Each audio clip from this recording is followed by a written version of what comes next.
ওই পাহাড়কে যদি প্রশ্ন করো সৃজন করেছে কে তোমাকে, ভাষাহীন এক জবাব পাবে আমার প্রভু সে যে আল্লাহ মহান। ওই নদীকে যদি প্রশ্ন করো সৃজন করেছে কে তোমাকে, ঢেউে ঢেউে তার জবাব পাবে আমার প্রভু সে যে আল্লাহ মহান। ওই পাহাড় বলো নদী সাগর বলো সবই যে প্রভুর দয়ায় ফুরান।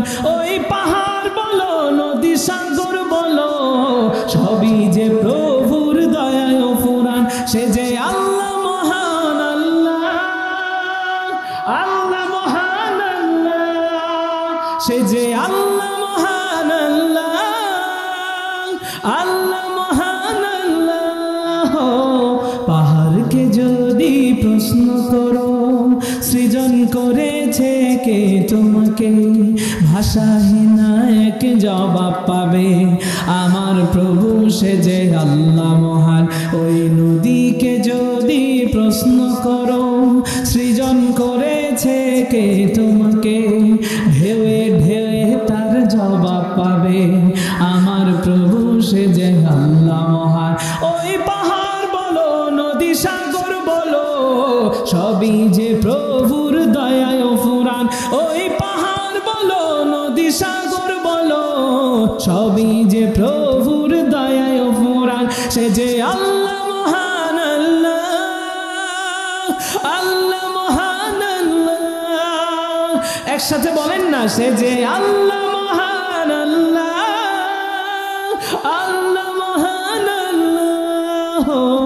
পাহাড়কে যদি প্রশ্ন করো খুঁটিবিহীন ওই নীল আকাশে দেখি কত রূপ খেলা, দিনের বেলায় সূর্যের আলো রাতে তারাদের মেলা।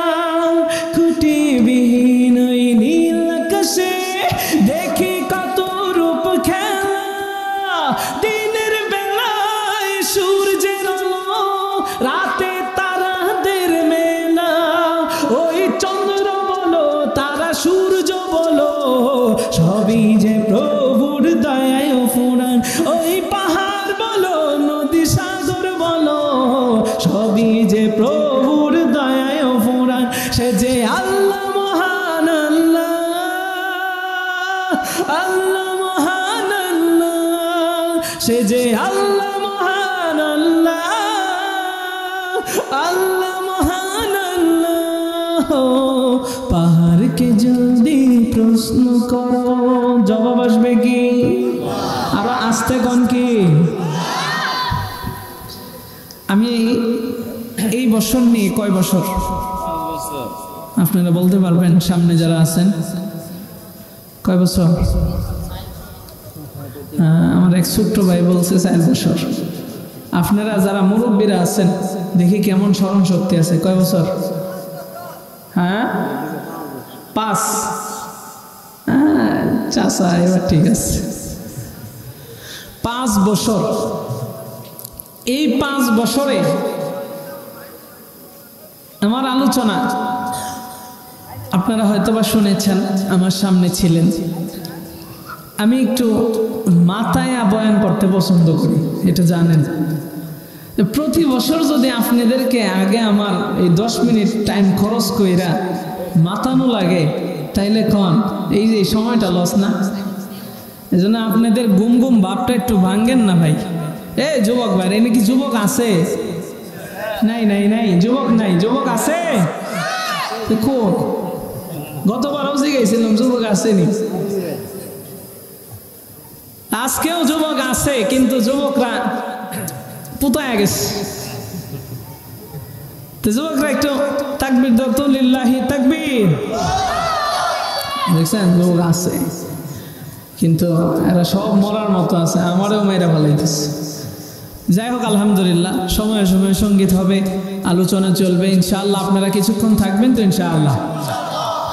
আর একটু সুবহানাল্লাহ আলহামদুলিল্লাহ আল্লাহু আকবার এগুলো বললে আলোচনাটা করতে ভালো লাগে। আমি আজকে আপনাদেরকে কিছু আমল দেব ইনশাআল্লাহ। আপনাদের সামনে যে আয়াতে কারিমাটা তিলাওয়াত করেছি, এই আয়াত থেকে আপনাদেরকে আমি কিছু কথা বলবো। আল্লাহ তাআলা আমাকে যতটুকু তৌফিক দান করেন, আপনারা দোয়া করবেন যেন আল্লাহ আমার জবান দিয়ে এমন কিছু কথা বের করে যে কথার দ্বারা আপনার এবং আমার সকলের যেন ফায়দা হয়।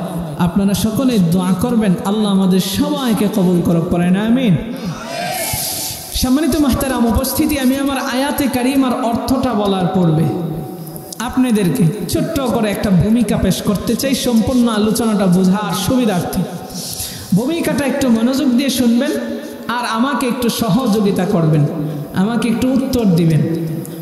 সম্মানিত মুহতারাম উপস্থিতি, এই পৃথিবীতে আল্লাহ তাআলা বাবা আদম থেকে নিয়ে আমাদের পর্যন্ত যত নবী রাসূল উম্মত আল্লাহ তাআলা পাঠাইছেন, এই সমস্ত উম্মতের ভিতরে আল্লাহ তাআলা আপনাকে আমাকে হায়াত কম দিয়েছেন নাকি বেশি দিয়েছেন?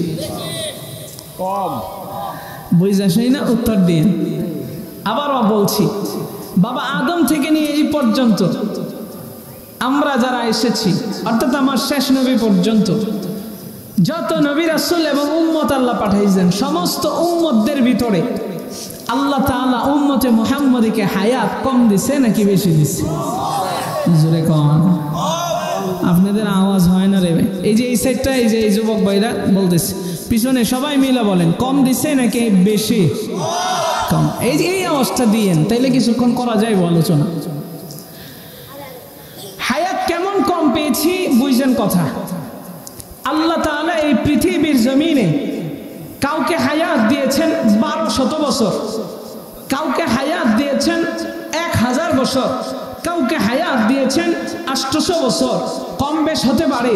হযরত ঈসা রূহুল্লাহ তার উম্মতদের সর্বনিম্ন হায়াত আল্লাহ তাআলা দিয়েছিলেন 600 বছর। কন্যা সুবহানাল্লাহ। তাইলে ঈসা নবীর উম্মতেরা সর্বনিম্ন হায়াত পেয়েছে কত বছর? কথা বলতে হবে, কত বছর? আমি যে কথা বলতেছি আমার কষ্ট হতেছে না? আপনারা আরামে বয়ে থাকবেন, সবাই মিলে কষ্ট করি, তাইলে মাথার ভিতরে একটু ইনশাআল্লাহ কথাগুলো ঢুকবে এবং জেহানে বসে যাবে, মনে থাকবে। যে কথাগুলো বলবো এগুলো তো মানুষকে বুঝাইতে পারবেন।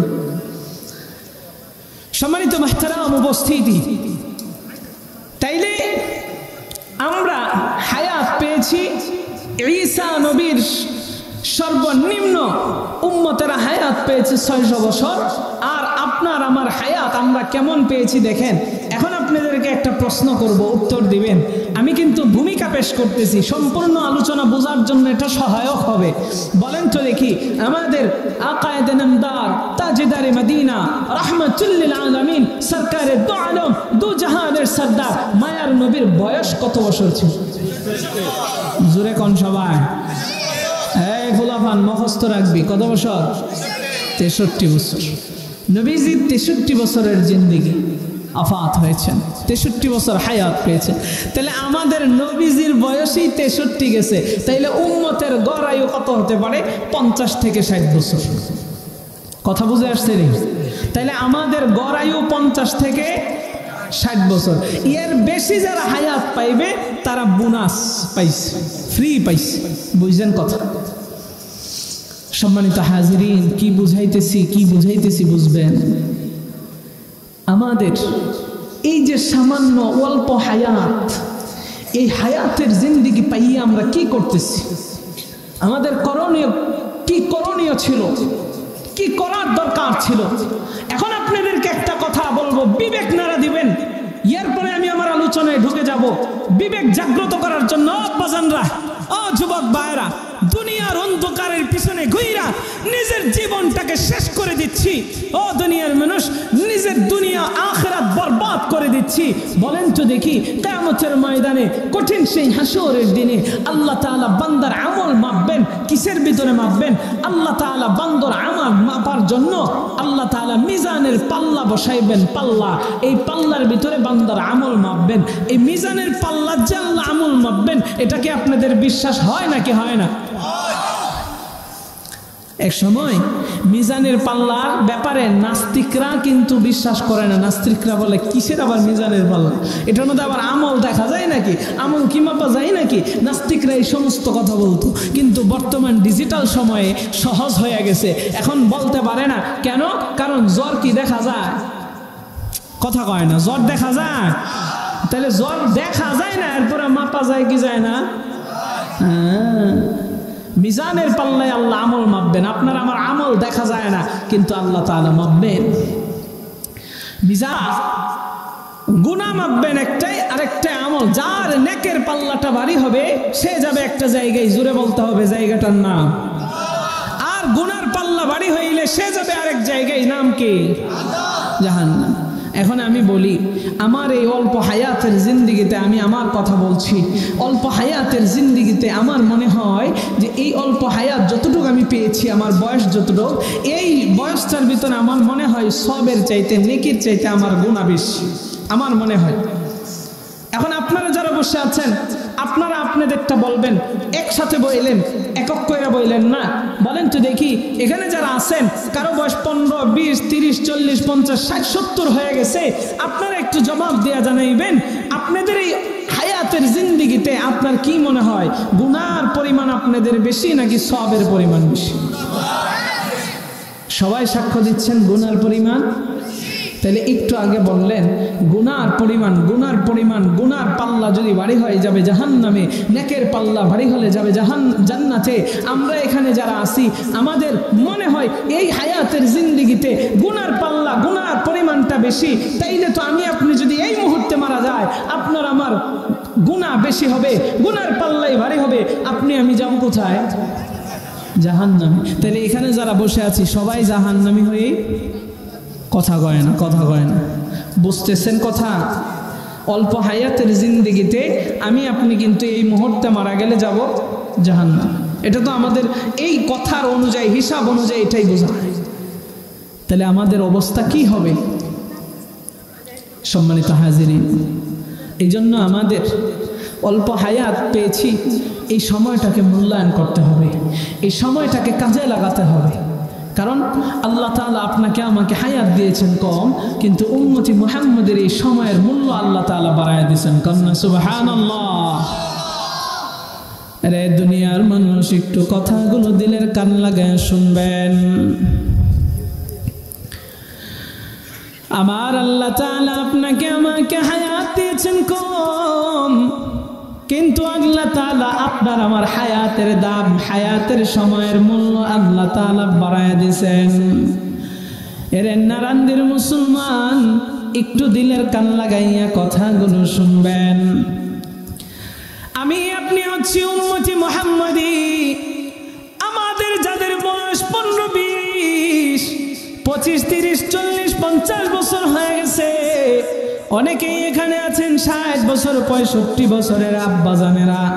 এর দুনিয়ার মানুষ, আপনার আমার নেকের চাইতে মনে হয় গুনাহটা বেশি।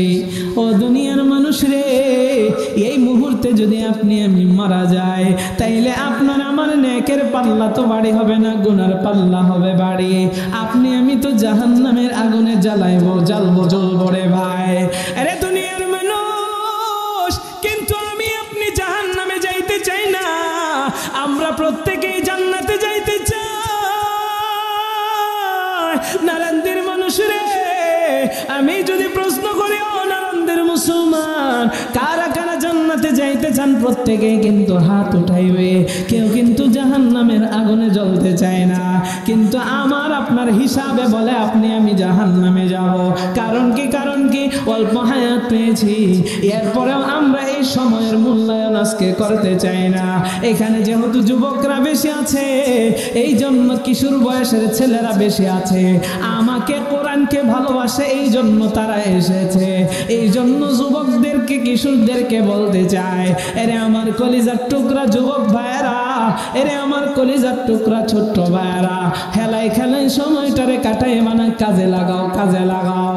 আমার আল্লাহ তাআলা আপনাকে আমাকে হায়াত কেমন কম দিয়েছেন দেখেন। হায়াত কম দিলেও আল্লাহ সময়ের মূল্য বাড়াইছেন, আপনার আমার আমলের মূল্য বাড়াইছেন। আমার মায়ের নবী, দয়ার নবী রহমতের নবী সাহাবীদেরকে বয়ান করতেছিলেন, ও সাহাবীরা রে, বনি ইসরাইলের একজন যুবক, এই ব্যক্তিটা 1 বছর জিহাদের ময়দানে কাটাইছে। জিহাদ এমন একটা ইবাদত, কেউ যদি আল্লাহর জন্য নিজের জানটাকে জিহাদ করতে করতে কোরবান করে দেয়, আল্লাহর রাস্তায় শহীদ হয়ে যায়, আমার আল্লাহ তাআলা ওই শহীদ ব্যক্তিটাকে বিনা হিসাবে জান্নাত দিয়া দিবে।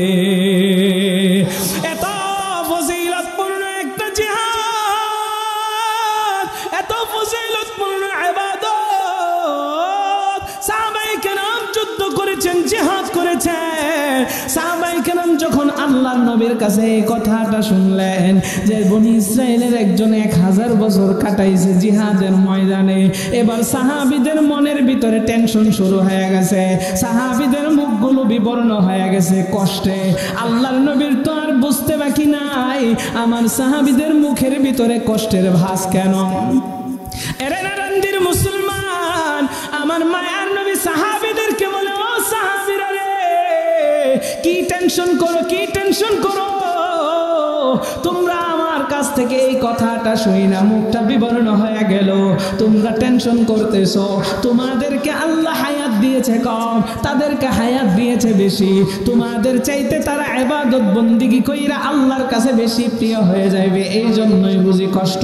সাহাবীরা বলেন, না আমি ইয়া রাসূলুল্লাহ, আমাদের ঘর ওই সমস্ত মানুষেরা, ওই সমস্ত নবীর উম্মতেরা হায়াত পেয়েছে বেশি, কিন্তু তারা তো আমাদের চাইতে বেশি ইবাদত কইরা আমাদের চাইতে বেশি আল্লাহর কাছে প্রিয় হয়ে যাবে, এই জন্যই আমাদের কষ্ট। আমার মায়ের নবী জানায় দেয়, রে সাহাবী,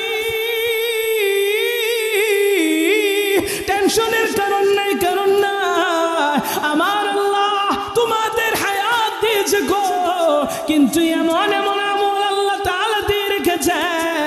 এমন এমন আমল আল্লাহ তাআলা দিয়ে রেখেছেন। আরে দুনিয়ার মানুষ এমন এমন ভাবে তোমাদের সময়ের মূল্য আল্লাহ বাড়ায়া দিয়েছেন, তোমাদের আমলের মূল্য আল্লাহ বাড়ায়া দিয়েছেন। আরে মুমিন, তুমি আমল করবা একটা, আল্লাহ তাআলা আমলের বিনিময় দিবে তোমাকে 10টা কন্যা। সুবহানাল্লাহ। আমার আল্লাহ তাআলা কোরআনের ভিতরে জানায় দেয়, মান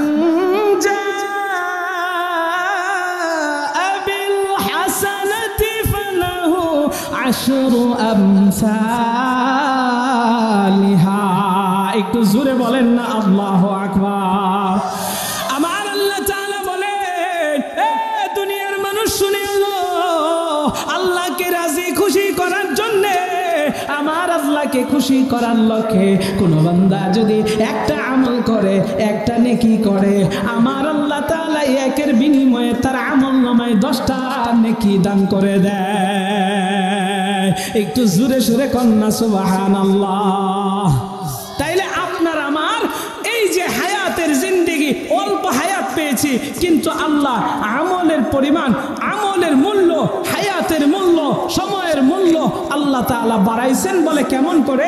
তুমি আমল করবা একটা, বিনিময়ে আপনি আমি নেক পাবো কয়টা? জোরে কন্যা কয়টা? এখনো আমার আলোচনা কিন্তু ঢুকি নাই, আসল কথাই ঢুকি নেই।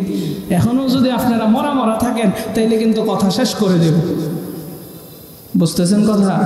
সত্যি কথা শেষ করে দেবো। আমার আর আপনার এই 5 বছর হয়ে গেছে, আর আপনার সামনে বয়ান করার ইচ্ছা নাই, যদি এখনো আমারে আপনারা ভালো না বাসেন। হ্যাঁ, তাহলে কথা কয়েন। এখনো কিন্তু মূল পয়েন্টে যাই নাই। আরো চমৎকার চমৎকার আমল আপনাদেরকে সহজভাবে আজকে দিয়ে যাবো, যেহেতু ইসলাহি মাহফিল এটা। তাইলে আপনি আমি আমল করবো একটা, আর নেক পাইব কয়টা? তাইলে তো এটা একটা বোনাস না? শুধু তাই নয়, আল্লাহ বলেন আমল করবি তো একটা, এটা শুধুমাত্র 10 গুণ না, আল্লাহ আপনার আমার আমলের পরিমাণ, নেকের পরিমাণ 1 থেকে 10, 10 থেকে 70, 70 থেকে 700 গুণ পর্যন্ত আল্লাহ তাআলা আমলের পরিমাণ বৃদ্ধি করে দেয়। সুবহানাল্লাহ। এত পরিমাণে আপনাকে আমাকে আল্লাহ তাআলা সময়ের মর্যাদা দিয়েছে। ও দুনিয়ার মানুষ, শুধু তাই নয়, বনি ইসরাইলের একজন নবী ছিলেন হযরতে মূসা কালিমুল্লাহ। মূসা কালিমুল্লাহ আল্লাহ তাআলার নবী। মূসা কালিমুল্লাহ তুর পাহাড়ে যাইয়া আল্লাহ তাআলার সাথে কথা বলতেন। চমৎকার কথা, শুনেন মনোযোগ দিয়ে। মূসা কালিমুল্লাহ একদিন রাস্তা দিয়ে হাইটা হাইটা যাইতেছে। হঠাৎ করে দেখে গাছের নিচে একজন বুড়ি মহিলা বৈশা বৈশা কান্নাকাটি করতেছে। আমার সম্মানিত যুবক ভাইয়েরা, আব্বাজানেরা, একটু মনোযোগ। মুসা কালিমুল্লাহ রাস্তা দিয়ে হাইটা যায়, গাছের নিচে বুড়ি মহিলা কান্না করে। এখন যে কেউ আমাদের সামনে যদি কান্না করে আর যদি সেটা হয় মহিলা, তাহলে তো আমরা জিজ্ঞাসা করি যে মা কি হয়েছে, বুড়ি মানুষ। এবার আল্লাহর নবী মুসা কালিমুল্লাহ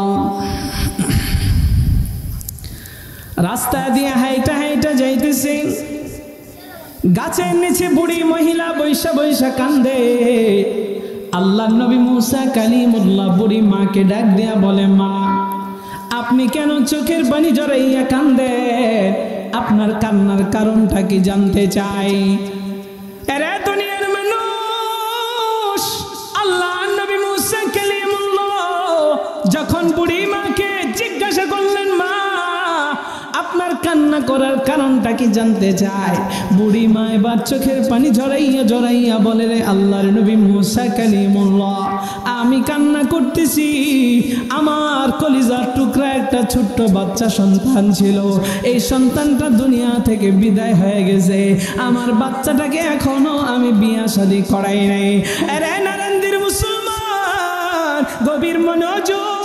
রে আমার পর্দার অন্তরালের মা বোনেরা রে, আমি শুধু বাবা ভাইদের জন্য বয়ান করছি না, আমি আমার প্রত্যেকটা মায়ের জন্য, বোনের জন্য বয়ান করতেছি। রে মা, আপনারাও পর্দার অন্তরাল থেকে গভীর মনোযোগ দিয়ে শুনেন। আব্বাজানেরা, যুবক ভাইরা আমার দিকে তাকাইয়া মনোযোগ দিয়ে শুনেন।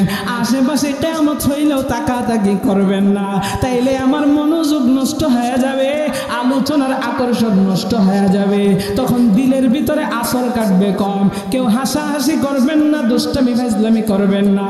আরে আমার নারায়ণদের মুসলমান, মুসা কালিমুল্লাহ বুড়ি মাকে বলে, মা আপনার কান্না করার কারণ কি?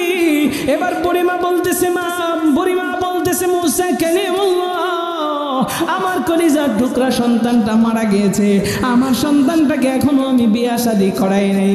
মুসা কালিমুল্লাহ বুড়ি মাকে ডাক দেয়া বলে, রে মা আপনার সন্তানের বয়স কত ছিল একটু জানতে চাই।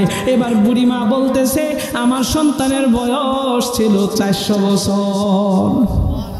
জোরে কন্যা, কত বছর? 400 বছরের সন্তান, বিয়া শাদী এখনো কথা কয় না রে। বিয়া শাদী, হ্যাঁ বিয়া শাদীও করাইনি, বাচ্চা বলে 400 বছরের সন্তান বাচ্চা। আরে নারায়ণদের মুসলমান, দেখেন ওই মহিলা, এখান থেকে আমাদের শিক্ষণীয় বিষয় আছে, এই জন্য আমি কথাটা বলতেছি। এবার বুড়িমা বলতেছে, আমার সন্তানের বয়স 400 বছর, বাচ্চা মানুষ। মুসা কালিমুল্লাহ মুচকি মুচকি হাসে, মানে হাসি উঠা গেছে। মুসা কালিমুল্লাহ হাসিটাকে থামাইয়া বুড়িমাকে কিভাবে সান্ত্বনা দেয় দেখেন। মুসা কালিমুল্লাহ বলে, মা তোমার সন্তানের বয়স 400 বছর, এই সন্তানের এখনো বিয়া শাদী করাও নয়, বলো তোমার বাচ্চা মারা গিয়েছে, কান্না করতেছো, তোমার সন্তানের বয়স 400 হওয়ার পরেও তুমি কান্দো। আসো তোমাকে আমি এমন একজন নবীর কথা শুনাইব, এমন নবীর উম্মতের কথা শুনাইব, দেখি তোমার কান্না বন্ধ হয় কিনা।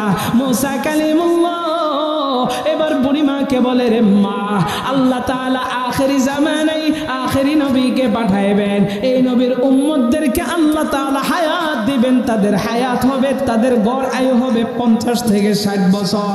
এর দুনিয়ার মানুষ এই কথাটা যখন বুড়ি মাকে বলেছে, বুড়ি মার সাথে সাথে কান্না বন্ধ হয়ে গেছে, কারণ বুড়ি মা আশ্চর্য হয়ে গেছে। আশ্চর্য যখন মানুষ হয়ে যায়, তখন দুঃখ যন্ত্রণা থাকলেও কিন্তু কান্নাকাটি বন্ধ কইরা দেয়। এবার বুড়ি মা কান্না বন্ধ কইরা আশ্চর্যজনিত হয়ে জিজ্ঞাসা করলেন, মুসা কালিমুল্লাহ আপনি এটা কি শুনাইলেন? আখেরি নবীর উম্মত এই পৃথিবীতে আল্লাহ তাদের ঘর আয়ু দিবেন 50 থেকে 60 বছর।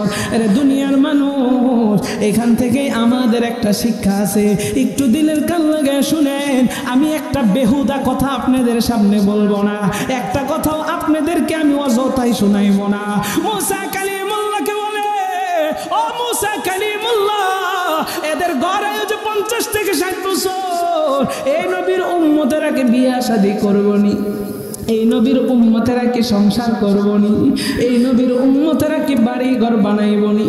মুসা কালিমুল্লাহ বলেন, মা, এই নবীর উম্মতেরা যাদের গড়াইও হবে 50 থেকে 60 বছর, এরা অবশ্যই বিয়া শাদী করবে, এরা সংসার করবে, এরা বাড়ি ঘর বানাইবে, এমন বাড়ি ঘর বানাইবে, এমন এমন উঁচু উঁচু দালান বানাইবে, এমন বিশাল বিশাল অট্টালিকা বানাইবে।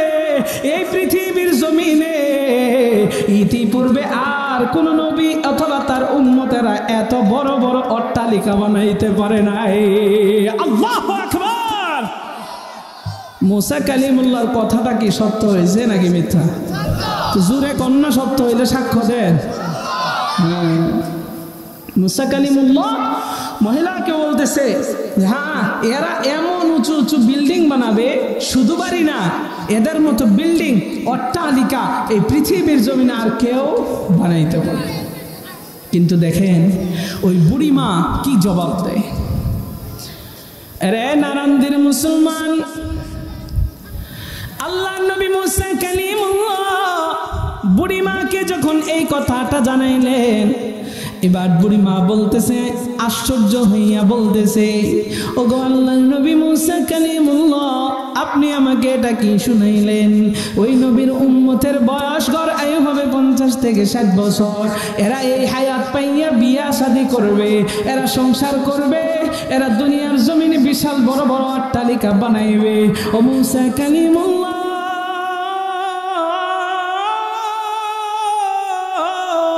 আমি যদি ওই নবীর উম্মত হইতাম, আমার যদি 50 থেকে 60 বছর গড়াই হইতো, আমি গাছের তলায় বইসা আমার মালিকের জিকির করতে করতে, মালিকের ইবাদত করতে করতে আমার জীবনটাকে কাটায় দিতাম। সুবহানাল্লাহ। রে নারায়ণদের মুসলমান, এই কথা থেকে আমাদের শিক্ষণীয় হলো, আপনি আমি হায়াত পেয়েছি, আমার আল্লাহর জন্য কি করার দরকার ছিল? অল্প হায়াতের জিন্দেগিটারে আপনি আমি গুনাহ কইরা কইরা কাটাই, দুনিয়ার পিছনে কাটাই, অথচ আল্লাহ তাআলা আপনার আমার হায়াতের সময়ের মূল্য বাড়ায়া দিয়েছে। আপনি আমি কিন্তু স্পেশাল পাওয়ার পেয়েছি, পাওয়ার। আমল করব একটা, নেক পাইব 10টা, আমল করব একটা, নেক পাইব 70টা, আমল করব একটা, নেক পাইব 700টা। আরে দুনিয়ার মানুষ, আরেকটা উদাহরণ আপনাদেরকে জানাইয়া আপনাদেরকে আমল দিতে চায়। আল্লাহর নবী বিশ্ব নবী রাহমাতুল লিল আলামিন আপনার আমার জন্য জানায়া দিয়েছেন। আপনাদেরকে উদাহরণ দিচ্ছি, এই পৃথিবীর জমিনে একজন মালিক কর্মচারী নিয়োগ দিবে, ঘোষণা দিয়ে দিল, সকাল থেকে নিয়ে জোহর পর্যন্ত আমার আন্ডারে কাজ করবা, আমি বেতন দেব 20 টাকা। এবার মনোযোগ দিয়া কথাগুলো একটু শুনেন। আবার মালিকে শ্রমিক নিয়োগ দিবে, জোহর থেকে আসর পর্যন্ত শ্রমিক নিয়োগ দেবে, ঘোষণা দিল। তাদেরকেও বলল বেতন দেব 20 টাকা, কিছু শ্রমিক যোগ হইল। আবার তিনি ঘোষণা দিলেন আসর থেকে মাগরিব পর্যন্ত আমার আন্ডারে কাজ করবা, বেতন দেব 20 টাকা। আবার কিছু শ্রমিক যোগ হইল। তাইলে 3টা সময় শ্রমিক তিনি নিয়োগ দিয়েছেন, বেতন দিচ্ছেন সমান সমান।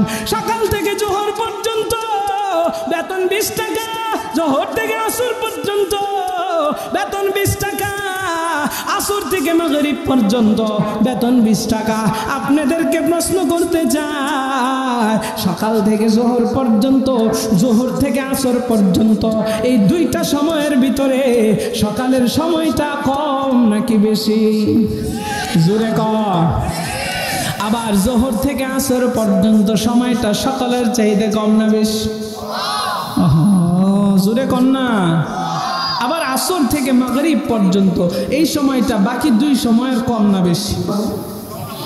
সবাই একসাথে কোন বেতন? আপনারা কষ্ট পাইতেছেন? আলোচনাটা বোঝানোর জন্য বারবার জবান দিয়ে উচ্চারণ করাচ্ছি। বেতন সমান সমান, এখন কি বিষয়টা ইনসাফ হয়েছে? ইনসাফ হয়েছে? সময় একটার চেয়ে আরেকটা কম, কিন্তু কাজ সবার এক, শ্রমিক নিয়োগ দিছে একই কাজে, কিন্তু বেতন কি সমান সমান। তাহলে বিষয়টা কি ইনসাফের হইল? জোরে কান। দুনিয়ার মানুষ এবার শ্রমিকরা আন্দোলন শুরু করে দিছে। সকালের শ্রমিকরা বলে মানি না, মানি না। জোহর থেকে আসর পর্যন্ত এই সময়টা আমাদের চাইতে কম, কিন্তু মালিক বেতন দিচ্ছে 20 টাকা। আসর থেকে মাগরিব পর্যন্ত এই সময়টা সকালদের চাইতে কম, বেতন দিচ্ছে 20 টাকা। শ্রমিকরা আন্দোলন শুরু করে দিছে। এবার মালিক বড় শক্তিশালী, মালিক শ্রমিকদেরকে ধমক দেয়া বলে, রে শ্রমিকেরা, আমি তোদেরকে নিয়োগ দিয়েছি, আমার কথা অনুযায়ী তোরা নিয়োগ হয়েছিস, আমার বেতন অনুযায়ী তোরা এখানে আমার সাথে সম্পৃক্ত হয়েছিস, আমার কাজের ভিতরে নিয়োগ হয়েছিস। তোরা আমার বিরুদ্ধে যতই যুদ্ধ ঘোষণা করিস, আমার বিরুদ্ধে যতই আন্দোলন করিস, কোনো কাজ হবে না, কাজ হবে না, কারণ মালিক বড় শক্তিশালী। এর দুনিয়ার মানুষ, এটা আমি দুনিয়ার কোন সাধারণ উদাহরণ দেই নেই রে ভাই। আপনি আমি একটু দিলের কান লাগাইয়া বিবেক দিয়ে চিন্তা কইরা বুঝা নেই। আমার আল্লাহ তাআলা বাবা আদম থেকে নিয়া আমার মান নবী, শেষ নবী, আখির নবী, রাহমাতুল লিল আলামিনের উম্মত শেষ পর্যন্ত কিয়ামত পর্যন্ত আল্লাহ নবী রাসূল পাঠাইছেন, আল্লাহ উম্মতদেরকে পাঠাইছেন। আমার আল্লাহ তাআলা প্রত্যেককেই তার গোলামির জন্য বানাইছেন। এর দুনিয়ার মানুষ, আল্লাহ তাআলা সকাল থেকে নিয়ে জোহর পর্যন্ত কিছু উম্মতরে আল্লাহ তাআলা কাজ দিয়েছেন ইবাদতের জন্য। আবার আসর থেকে, জোহর থেকে আসর পর্যন্ত দিয়েছেন আল্লাহ, আসর থেকে মাগরিব পর্যন্ত বান্দাদেরকে দিয়েছেন। আরে দুনিয়ার মানুষ, আমার মায়ের নবী জানায় দেয়, আরে আমার উম্মতের শুনিয়ে লো, আল্লাহ তাআলা যত নবী রাসূল তার উম্মতদেরকে বানাইছেন, আল্লাহ প্রত্যেককেই বানাইছেন তার গোলামির জন্য। আল্লাহ তাআলা তোমাদেরকে হায়াত দিয়েছেন কম, কিন্তু আল্লাহ তোমাদের সময়ের মূল্য বাড়াইছেন, আল্লাহ তোমাদের মান মর্যাদা বাড়াইছেন, আল্লাহ তোমাদেরকে নেক দিবেন বেশি। তোমরা অল্প হায়াত পেয়েছ, অল্প সময় পেয়েছ, এই অল্প হায়াত পাইয়া, এই অল্প সময় পাইয়া তোমরা ইবাদত করবা। ওরে দুনিয়ার মানুষ, আমার মায়ের নবী জানায় দেয়, আসর থেকে মাগরিব পর্যন্ত এই কম সময় ইবাদত কইরা, পরিশ্রম কইরা, পূর্বেকার নবী রাসূলদের উম্মতের মতো ওই যে উদাহরণটা দিলাম, সকালের সময়ের চাইতে কম, এরপরেও বেতন সমান সমান। আমার আল্লাহ তাআলা আসর থেকে মাগরিব ওয়ালা উম্মত হিসাবে আপনাকে আমাকে কবুল করেছেন। আপনি আমি আসর থেকে মাগরিব পর্যন্ত অল্প টাইম কাজ করনেওয়ালা উম্মত, আপনি আমি অল্প টাইম কাজ করব, অল্প টাইম ইবাদত করব, কিন্তু আপনাকে আমাকে আল্লাহ তাআলা তাদের চাইতে বেশি পরিমাণে সব নেকি দান করে দেবে। সুবহানাল্লাহ। এই জন্যই আল্লাহ বলেন। তাইলে দেখেন, আমাদের এই সময়টা, এই এতটুক সময়টা, এই অল্প হায়াতের জিন্দিগিটা আমাদের বেশি বেশি করে আমল করার দরকার আছে না নেই? চলেন এবার আমল দিই। আল্লাহ বলেন, ওয়াসারিউ ইলা মাগফিরাতিম মির রাব্বিকুম ওয়া জান্নাতিন আরদুহাস সামাওয়াতু ওয়াল আরদ, ওয়াসারিউ ইলা মাগফিরাতিম মির রাব্বিকুম ওয়া জান্নাতিন আরদুহাস সামাওয়াতু ওয়াল আরদ উইদ্দাত লিল মুত্তাকিন।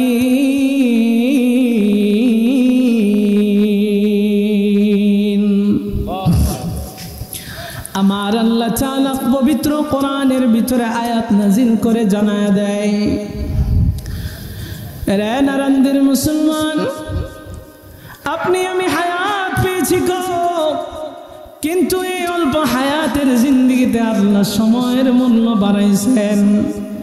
এই জন্য আল্লাহ তাআলা আপনাকে আমাকে বলেন, ওয়াসারিউ ইলা মাগফিরাতিম মির রাব্বিকুম, তোমরা তোমার রবের ক্ষমার পথে দৌড়াও, তোমরা তোমার রবের ক্ষমার পথে দৌড়াও। এ দুনিয়ার মানুষ, মুফাসসিরিন কেরামগণ বলে এখানে আল্লাহ যে ক্ষমার পথ বুঝাইলেন, এখানে আরো কিছু শব্দ যোগ করে দিয়েছেন। আল্লাহ তাআলা ক্ষমার পথ বলতে এখানে ইবাদতের পথ বুঝাইছেন। আল্লাহর দিকে দৌড়াইতে বলেছেন, আল্লাহর ইবাদতের দিকে দৌড়াইতে বলেছেন। আরে দুনিয়ার মানুষ, আমরা আমাদের রবের পথে দৌড়াইতে বলেছেন। আমরা যদি আল্লাহর ক্ষমার পথে দৌড়াই, আল্লাহর ইবাদতের পথে দৌড়াই, আল্লাহর দিকে দৌড়াই, আল্লাহ তাআলা একটা স্টপেজের কথা বর্ণনা করলেন।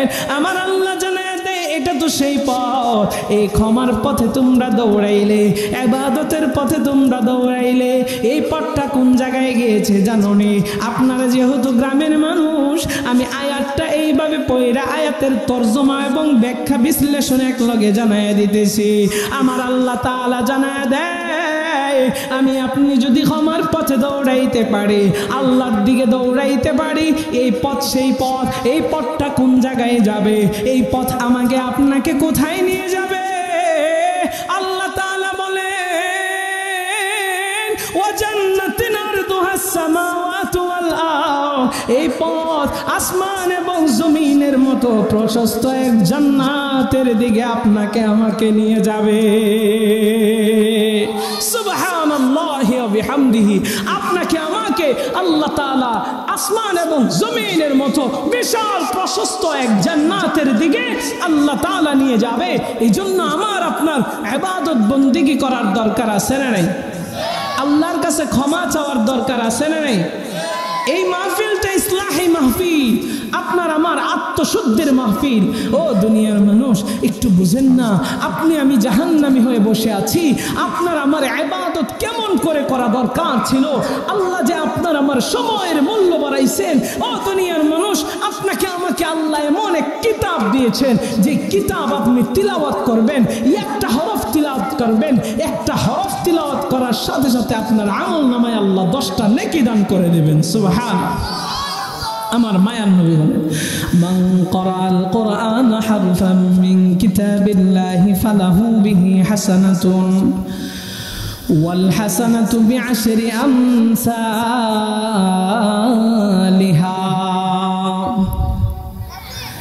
রে নারায়ণদিন মুসলমান, আপনার আমার হায়াত কম, মূল্য আল্লাহ কেমনে বানাইছে?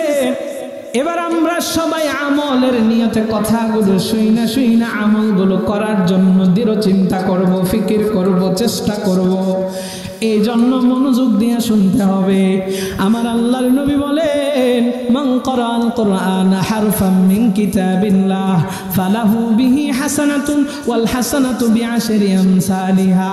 আমার মায়ার নবী জানায় দেয়, কোরআনে কারীমের একটা হরফ যদি কেউ তিলাওয়াত করে, তাইলে আল্লাহ তাআলা তার আমল নামায় 10টা নেকি লেখা দেয়। আরে দুনিয়ার মানুষ, কথাটা গুরুত্ব আমরা দেই না। এই কোরআন তো কিতাব আল্লাহ, এই কোরআন হচ্ছে আল্লাহর কিতাব, এই কোরআনটা হচ্ছে কালামুল্লাহ, এই কোরআনটা হচ্ছে আল্লাহর কথা। কালাম মানে কথা, আল্লাহ মানে আল্লাহ। এই কোরআনটা হচ্ছে আল্লাহর কথা। আল্লাহর কথাগুলো কোরআনের ভিতরে লিপিবদ্ধ রয়েছে। আরে নারায়ণদের মুসলমান, আল্লাহ নবী মুসা কালিমুল্লাহ তুর পাহাড়ে উঠা আল্লাহর সাথে কথা বলতেন। আর আমার মায়ের নবী, দয়ার নবীকে সবে মেরাজের রাত্রিতে আল্লাহ নিজের কাছে নিয়ে কথা বলেছেন।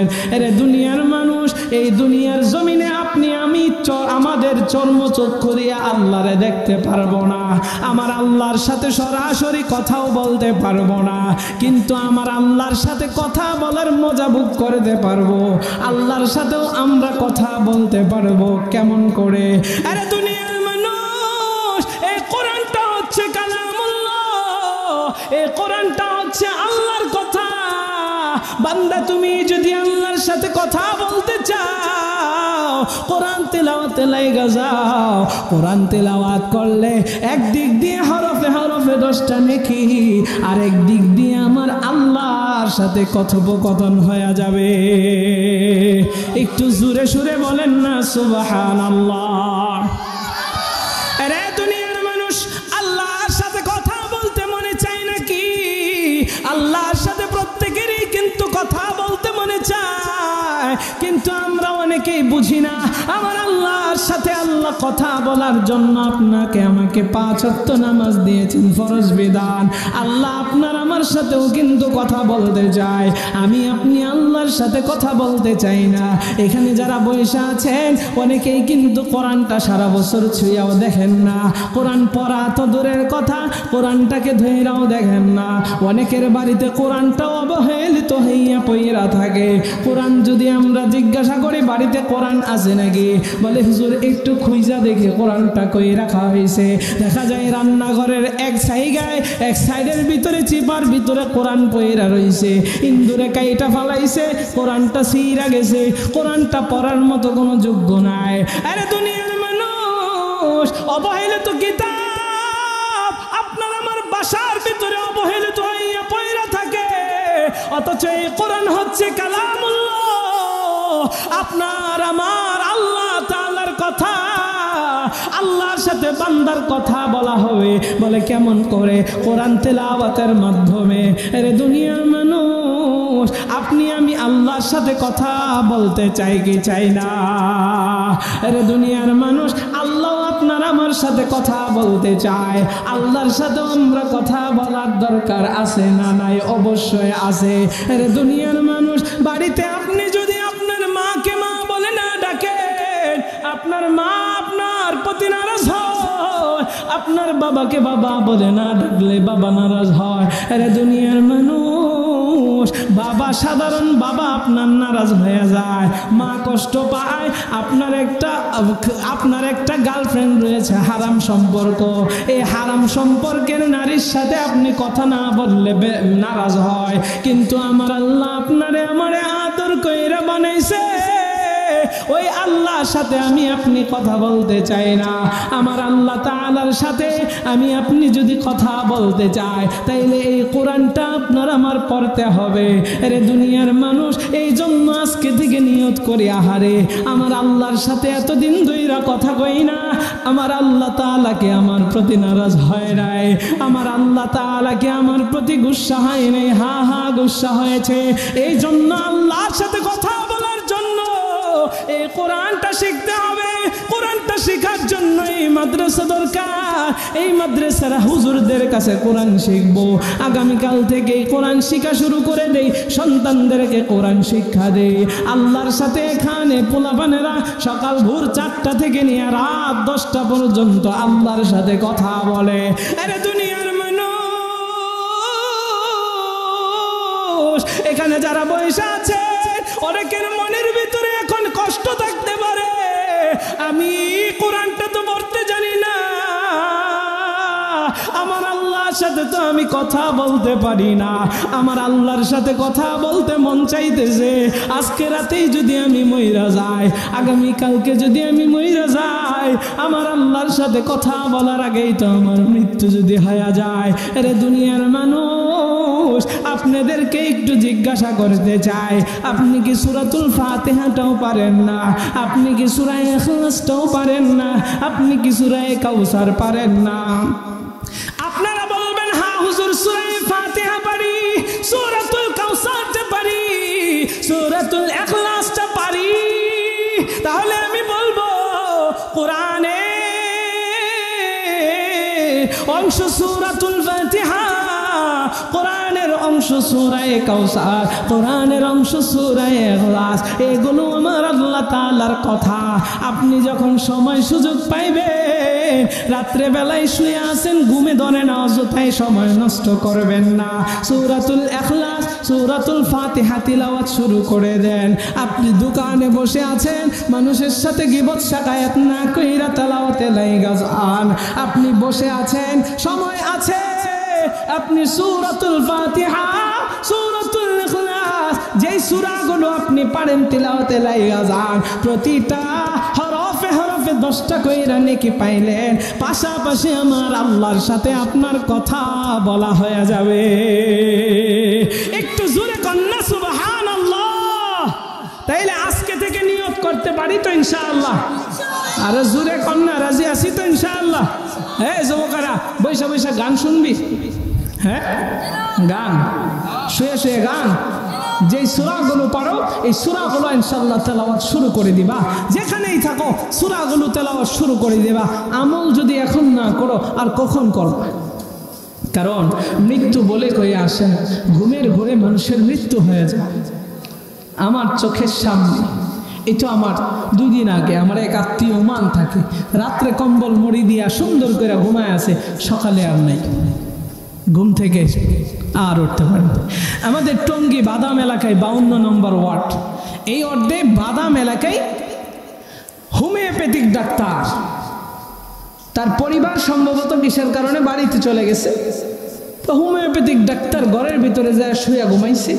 তো এখন ফ্যামিলি নাই, রান্না তাড়ি করা লাগে, অল্প কয়টা হয়তো ভাত টাত রাইলে বাস খাইতে রাত্রেবেলা মশারি টানায় ঘুমায় গেছে। আমরা খবরে দেখলাম, ইউটিউবে ভিডিওটা ভাইরাল হয়েছে, ইউটিউব ফেসবুকে। বাড়ির অন্যান্য ভাড়াটিয়ারা কিসের জন্য গন্ধ পায়, এই ঘরের ভিতরে দরজায় টোকা দেয়, খোলে না। 1 দিন নয় 2 দিন চলে গেছে। সবাই ভাড়াটিয়ারা তো আইসা 1 ঘন্টার জন্য আইসা খাওয়া দাওয়া করে তাড়াতাড়ি গার্মেন্টস ফ্যাক্টরিতে চলে যায়, আবার আসে, আইসা বাস আবার কোন কোটা রান্না টান্না করে তাড়াতাড়ি চলে যায়। কার ঘরে কি হইতেছে এটি দেখার সময় আছে?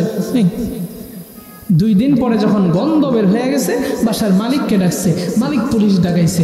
এরপরে দোকান থেকে লোক আইনা দরজাটা কাটাইছে, কাইটা দেখে ভিতরে ওই হোমিওপ্যাথিক ডাক্তার, এই ব্যক্তিটার শরীর মানে লাশটা পয়চা গন্ধ ছুটছে। দেখছেন, রাতের বেলায় গমের ঘরে নেই। আপনি আমি যে আজকে রাতের বেলায় মারা যাইব না, এটার গ্যারান্টি আছে? জোরে কম। আমলের সময় এখনই। রে নারান্দির মুসলমান, আরো কয়েকটা আমল দিই, আমাদের প্রধান বক্তা আসতে আসতে আরো কয়েকটা আমল দিই আপনাদের। দেখেন, হ্যাঁ গাবো ইনশাআল্লাহ, আগে আমল পরে সঙ্গীত, সঙ্গীত গেলে সব নাই। শোনেন সম্মানিত উপস্থিতি, আমার দিকে এই যে দেখছেন নজর সব নষ্ট করে দিচ্ছেন আমার দিকে। তাহলে দেখেন, আমরা কোরআন তিলাওয়াতের একটা আমল পাইলাম যে এখন থেকে কোরআন তিলাওয়াত করব। এবার আসেন দ্বিতীয় নাম্বার কথা বলছি। দেখেন, সাহাবাই কেরামগণ আমল খুঁজতেন। আমি আপনি আমল আজকে খুঁজি না। আল্লাহ তাআলার শ্রেষ্ঠ সাহাবী, নবীজির শ্রেষ্ঠ সাহাবীদের ভিতরে অন্যতম 4 জন ছিলেন, যাদেরকে খলাফায়ে রাশিদিন বলা হয়, খলিফাতুল মুসলিমিন হযরত ওমর, হযরত আবু বকর সিদ্দিক রাদিয়াল্লাহু আনহুর কথা বলছি, যে আবু বকর সিদ্দিককে আল্লাহ তাআলা স্বয়ং নিজে সালাম পাঠাইছেন। কন্যা সুবহানাল্লাহ। আল্লাহর নবীর সাহাবী হযরত আবু বকর। এরে নারান্দির মুসলমান, একটু দিলটা নরম করে দিবেন। আল্লাহ নবীর সাহাবী, যারা জান্নাতের টিকিট প্রাপ্ত সাহাবী, জান্নাতের সুসংবাদ দুনিয়ার ভিতরেই তারা পেয়ে গেছে। ও দুনিয়ার মানুষ রে, এরপরেও তারা আমল খুঁজতেন। আল্লাহ নবীর সাহাবী হযরত ওমর গোপনে গোপনে আমল খুঁজতেন। কোথায় আমল পাওয়া যায়, কোথায় একটা আমল খুঁজা করা যায়। আল্লাহর নবীর সাহাবী হযরত ওমর আপনাদেরকে আমল দিব, তার আগে সাহাবীদের এই বিশ্লেষণগুলো জানাইতেছি। হঠাৎ করে এই নলেজটা ওদিকে চলে গেল। আল্লাহর নবীর সাহাবী হযরত ওমর, তিনি একদিন জঙ্গল দিয়া, রাস্তা দিয়া জঙ্গলে হাইটা ঢুকে গেছেন। হঠাৎ কইরা দেখে জঙ্গলের ভিতরে একজন বুড়িমা, যার সন্তানাদি নাই, জামাই নাই। ওই বুড়িমা ঘরের ভিতরে বাজার নাই, কষ্টে দিনগুলো কাটাইতেছে। আল্লাহর নবীর সাহাবী হযরত ওমর, তিনি চিন্তা করলেন, আমি এই বুড়ি মহিলার খেদমত কইরা আমার আল্লাহর জান্নাত কিনা নিতে চাই। আল্লাহর নবীর সাহাবী হযরত ওমর এবার চিন্তা করলেন, আমি সকালবেলায় সেই মহিলার খেদমত করব। এরে নারান্দির মুসলমান, হযরত ওমর রাতের বেলায় আসলেন মহিলার খেদমত করার জন্য, মহিলার বাজার সদাই করার জন্য, মহিলার রান্না বান্না করার জন্য, মহিলার খেদমত কইরা আল্লাহর জান্নাত কিনতে চায়। হযরত ওমর যখন আসছে, বাড়িতে ঢুকতে পারে না, তাকাইয়া দেখে মহিলার ঘরের ভিতরে রান্নাঘরের ভিতরে আগুন জ্বলে। হযরত ওমর দেখতে পায় আরেকটা মানুষ কে জানি ঘুমটা দিয়া চাদর দিয়া এইভাবে মাথাটা ঢাইকা আছে। এই লোকটা আস্তে কইরা রান্নাঘর থেকে বের হইয়া চলে গেছে। ওমর টেনশনে পইরা গেল, আমি আসলাম এই বুড়ি মহিলার খেদমত কইরা জান্নাত কামাইতে, কিন্তু আমার আগেই কে জানি বুড়ি মহিলার খেদমত কইরা হাইটা হাইটা যাইতেছে। ওমর চিন্তা করলেন আমি আজকে দেরি কইরা ফালাইছি, আগামীকালকে আরো আগে আইসা এই মহিলার খেদমত করব। আরে দুনিয়ার মানুষ, এবার দ্বিতীয় দিন ওমর আবার আসলেন, কিন্তু দেখে আজকেও তার আগে ওই যে ঘুমটা ভরা ব্যক্তিটা, ওই ব্যক্তিটা এসে খেদমত কইরা চইলা যাইতেছে। ওমর চিন্তা করলেন ঠিক আছে, যাক যাক যাক, তৃতীয় দিন আর সারাসারি নেই, তৃতীয় দিন তার আগে আইসা আমি এই মহিলার খেদমত করব। তৃতীয় দিন হযরতে ওমর আসলেন, হযরতে ওমর ইবনুল খাত্তাব রাদিয়াল্লাহু আনহু তৃতীয় দিন আরো আগে চলে আসলেন। আইসা দেখে এই দিনও কে যেন ঘুমটা পইরা চইলা যাইতেছে মহিলার খেদমত কইরা। হযরতে ওমর বলেন আজকে আর সারাসারি নেই, যেই ব্যক্তিটা আমার আগে আইসা এই জঙ্গলের ইবাদতটা আমি খুঁজা বের করছি, এই ইবাদতটাও সে আমার আগে কইরা যায়, এই লোকটাকে আমি দেখা ছাড়া ছাড়তে চাই না। হযরত ওমর ইবনুল খাত্তাব যায়া এবার ওই ব্যক্তির রুমালে দইরা চাদরে দইরা টান দিছে। টান দিয়া দেখে এটা সাধারণ কোনো মানুষ নয়, এটা হচ্ছে আল্লাহর নবীর জলিল কদর সাহাবী হযরতে আবু বকর সিদ্দিক। হযরত ওমর বলে ভাই আবু বকর, জঙ্গলের এই আমলটা আমি করার জন্য এসেছি, কিন্তু তুমি আমার আগে এসা এখানে আমল করতেছো, তোমার আমাকে আমল করতে কি দিতে মনে চাই না? হযরত আবু বকর বলে রে ওমর, দিতে তো মনে চায়, কিন্তু আল্লাহর জান্নাতের আশা তো আমি ছাড়তে পারি না, এই জন্য আমিও আমল খুঁজা খুঁজা করি আল্লাহর জান্নাত কিনে নেওয়ার জন্য। সুবহানাল্লাহ। আরে দুনিয়ার মানুষ, আল্লাহর নবী সরদারে দু আলম একদিন ঘরের ভিতরে আসলেন। আমার মায়ার নবী মুস্কি মুস্কি হাসে, আমার মায়ার নবী অনেক খুশি অবস্থায় ঘরের ভিতরে ঢুকলেন। আমার মায়ার নবী আম্মা জান আয়েশাকে বললেন, রে আয়েশা, আজকে আমি অনেক খুশি, আমার কাছে আজকে তুমি যা চাইবা তাই দিয়ে দেব। আমার দিকে মনোযোগ দেন, কথাগুলো শেষ করব আমি। আম্মা জান আয়েশাকে বলে, আয়েশা রে, আজকে আমার কাছে তুমি যা চাইবা আমি তোমাকে তাই দিয়ে দেব। আম্মা জান আয়েশা বলে, বাবা, আম্মা জান আয়েশা বলে, গো নবী, আপনার কাছে আমি যা চাইবো আজকে আপনি তাই দিবেন, আপনি তো হচ্ছেন সরদারে দু আলম, আপনার কাছে সাধারণ কোনো জিনিস চাওয়া যায় না। ও গো নবী, আপনি যদি অনুমতি দেন আমি আমার বাবার সাথে একটু পরামর্শ করতে চাই। নবী বলেন, যাও যাও যাও, বাবার সাথে পরামর্শ করো। আম্মা জান আয়েশা যায়া আমার মায়ার নবীর অনুমতি নিয়া হযরতে সিদ্দিকে আকবরের সাথে পরামর্শ করলেন। সিদ্দিকে আকবরকে বললেন, নবীর কাছে কি চাওয়া যায়? সিদ্দিকে আকবর বলেন, নবীর কাছে তুমি চাইবা, নবী তোমাকে যা চাইবা তাই দিবে, সুতরাং তুমি নবীর কাছে কি চাইবা জানায়া দে।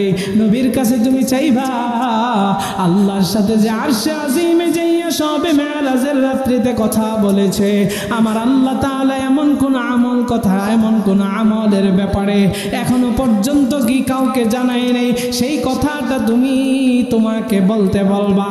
আম্মা জান আয়েশা বলে, ও নবী, সবে মেরাজের রাত্রিতে আপনি আল্লাহর সাথে কথা বলেছেন, আল্লাহ আপনাকে অনেক আমল দিয়েছে, এমন কোন আমলের কথা এখনো দুনিয়ার কাউকে বলেন নাই, এই আমলটা আমি জানতে চাই। আমার মায়ার নবী, দয়ার নবী বলে, আয়েশা, একটা আমলের কথা এখনো কাউকে জানাই না। ও আয়েশা রে, দুনিয়ার মানুষের মুখে কোনো বান্দা যদি হাসি ফোটায়, এই হাসি ফোটানোর কারণে আমার আল্লাহ তাআলা ওই বান্দাটাকে বিনা হিসাবে জান্নাত দিয়া দিবে। সুবহানাল্লাহ। দুনিয়ার মানুষের মুখে যদি হাসি ফোটায় তাইলে আল্লাহ কি করবেন? এই আমলটা, সামান্য ছোট্ট আমলটার প্রতি প্রতি খুশি হইয়া আল্লাহ বান্দাটারে কিয়ামতের ময়দানে কঠিন সে হাসরের দিনে বিনা হিসাবে কি করবে? জোরে কোন কি করবে? এই জন্য আমরা মানুষের মুখে হাসি ফোটাবো। কি বলবো?